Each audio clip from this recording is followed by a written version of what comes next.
Bonjour ma famille, tu es la seule famille que j'ai au monde, c'est pourquoi je t'aime.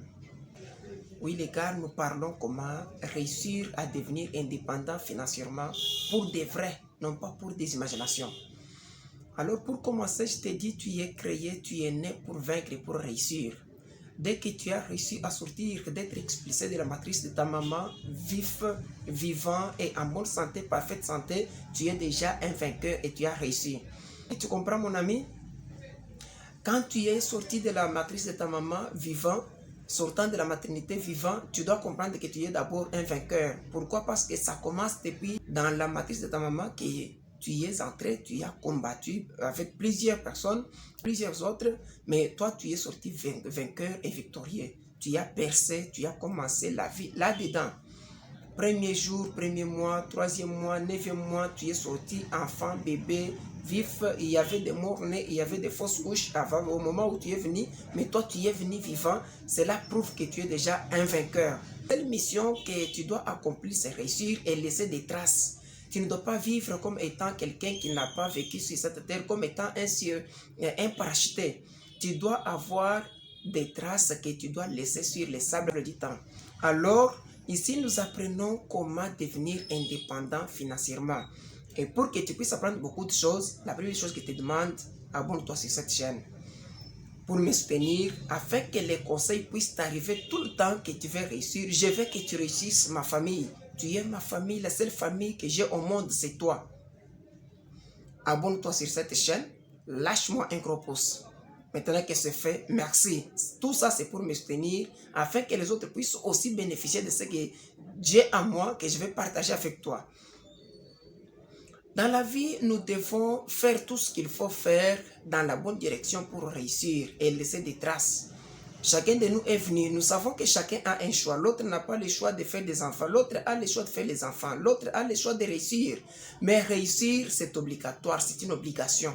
Échouer, c'est un accident. Mais réussir, c'est une obligation. Tu dois réussir. Et pour réussir, tu dois avoir un objectif. Parce que quelqu'un ne peut tirer sur une cible invisible. On ne tire que sur la cible visible. Donc, pour que tu puisses tirer sur une cible que tu maîtrises, que tu fixes, que tu es en train de viser, tu dois d'abord apprendre comment viser. Il y avait un monsieur qui était un chasseur qui est allé à la chasse avec une arme toute neuve, une arme pour laquelle on avait fait des publicités, mais c'était en Amérique. Je vous dirai son nom après. Le monsieur est allé à la chasse avec cette arme et il a visé sur le premier animal, ça n'a pas tenu. Il a visé, alors qu'il y avait même un viseur là-dessus. Il a visé, il a réglé, pensant que maintenant je vais tirer. Malheureusement, il n'a pas tiré. À 3 reprises, il a commencé à pleurer. Parce qu'il avait visé tellement sur des gros bétails, sur seulement des gros gibiers, mais malheureusement, il n'a pas tenu à tirer dessus. Et quand il est retourné vers le vendeur de l'arme, il lui a parlé de son dossier. Il a parlé en long et en large comment il a visé sur le premier animal, ça n'a pas tenu. Sur le deuxième animal, ça n'a pas tenu. Sur le troisième, le monsieur ayant pris l'arme, il l'a déposé sur la machine à vérifier. Il devrait vérifier. Qu'est-ce qu'il a trouvé? Il a trouvé que l'arme était déréglée de l'usine. Donc, il y avait quelques millimètres de virage de la cible. Donc, dès que vous visez, depuis la sortie de la balle, il y avait déjà quelques millimètres d'erreur. Donc, la balle n'était pas fixée sur la cible. La balle avait quelques millimètres déjà et la mauvaise direction. Et avant d'atteindre la cible, là, il y avait des milliers de mètres que la balle devrait passer à côté. Donc, c'est quoi? La première des choses, vous devez apprendre à bien viser. Donc, c'est quoi? Chacun de nous doit réussir dans la vie. Tu dois réussir, ma famille, tu dois réussir. Là, je te dis, frère, tu dois réussir. Tu ne dois pas faire semblant de réussir alors que tu ne réussis pas. Tu dois réussir. Et réussir, ça dépend d'abord du réglage de ton cerveau. Si ton cerveau est réglé à la hauteur de l'échec, tu es déjà un échec. Si ton cerveau est réglé à la hauteur de la réussite, tu es déjà une réussite. Sur cette chaîne, je vais t'apprendre pas à pas sur mes expériences, les expériences des autres. Je vais inviter même des experts dans le développement personnel. Je vais inviter des coachs dans le développement personnel, dans la liberté financière qui vont t'apprendre comment tu dois réussir. Ça, c'est la première fois que je publie ça. Et tu dois apprendre que tu es né, tu es venu dans ce monde pour réussir. Tu dois laisser des traces sur les sables du temps. Tu dois laisser des traces que quelqu'un d'autre qui viendra après toi verra qu'ici, il y a quelqu'un qui est passé et qui a laissé des traces. Il y a des gens qui ont laissé des traces. Il y a des gens qui ont laissé des monuments, qui ont laissé des choses. Mais toi, ne vis pas disant que moi, je ne vais laisser rien, je n'ai rien, je ne connais rien. Tu connais autant de choses, tu connais assez de choses. Tu as étudié, tu as appris, tu as fait l'université, tu as terminé, tu as des diplômes. Mais regarde, est-ce que es-tu à mesure de devenir indépendant financièrement? Qu'est-ce qui bloque? C'est parce qu'on pense que faire des affaires, faire un business, réussir dans le business, c'est un don. Ce n'est pas question de don. Un jour, j'ai repris un frère de mon église qui me disait que non, voyez, les activités, faire des affaires, c'est un don. J'ai dit, frère, loin de moi cette pensée. Je te dis, frère, on ne réussit pas dans les affaires parce que c'est un don. Ce n'est pas un don. Ce qui est un don, c'est-à-dire, c'est savoir s'écarter du chemin pour que les donateurs du don prennent les devants. C'est ça ce qu'on appelle don. Donc, le don, c'est ce que vous n'êtes pas en mesure de faire vous seul, qu'il faut quelqu'un d'autre qui peut le faire à votre place. Et ce quelqu'un-là ne peut être que Dieu. Ou peut-être Satan aussi, puisque Satan peut emprunter les dons de Dieu pour les pervertir et faire quelque chose. Mais ce qui est vrai, il y a d'autres choses qui ne demandent pas les dons. Il faut juste apprendre, les connaître, apprendre, avoir une idée là-dessus. Et après, tu sauras réussir.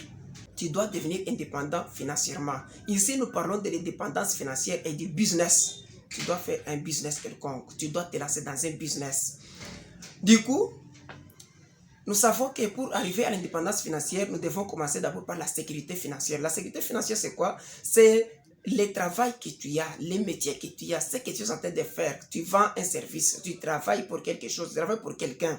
Ce que tu es en train de faire, c'est ça, c'est ce qui t'assure, ce qui t'apporte la sécurité financière. Quand on a un travail, on se sent à même de pouvoir renverser même le plateau de pain de quelqu'un d'autre parce qu'on a quelque chose à la poche. S'il réclame cela, on peut le payer. Quand on travaille, on se voit supérieur à ceux qui ne travaillent pas parce qu'ils n'ont pas les moyens de survie. Ils n'ont pas la possibilité de se taper ce qu'ils désirent au moment où ils les veulent. C'est comme cela. Ma famille, tu y es créé pour vivre, tu y es créé pour vaincre. Mais peu importe le temps que tu dois passer sur cette terre, tu as 2 semaines, tu as 3 semaines, mais dans ces 3 semaines-là, tu dois laisser une histoire. Et ton histoire commence le jour où tu comprends que tu n'es pas créé pour contempler les autres, mais tu es créé, tu es venu sur cette terre étant vainqueur. Je t'ai dit, la nuit suivante, tu étais juste un tétard. La course a commencé. Quand la course a commencé, vous étiez nombreux, des milliers. Vous étiez nombreux. Toi et moi, nous étions des milliers et des milliers. C'est la voie par laquelle nous sommes venus dans ce monde. Étant des milliers, ce n'est que toi qui as survécu. Tu as percé le vide. Tu es entré. Et dès le premier jour, tu as commencé à devenir un homme, une femme. Ma famille, tu es devenu un homme ou une femme. La vie a commencé. Premier mois, 3e mois, la layette. Tout, on a préparé. Du coup, tu es venu dans le monde après 9 mois. Tu as vaincu la course, tu as vaincu les 9 mois, tu y as réussi. Et si tu as réussi dans l'ignorance, dans l'inconscience, comment peux-tu échouer avec la conscience et la connaissance? Là, c'est impossible. Là où tu ne savais rien, là où tu n'avais ni l'idée, tu y as réussi. Mais comment peux-tu échouer alors que tu as la conscience, tu as l'expérience, tu as la connaissance, tu as la subconscience? C'est impossible. Tu penses que tu as échoué parce que tu ne sais pas qui tu es. Tu es un vainqueur, un victorieux.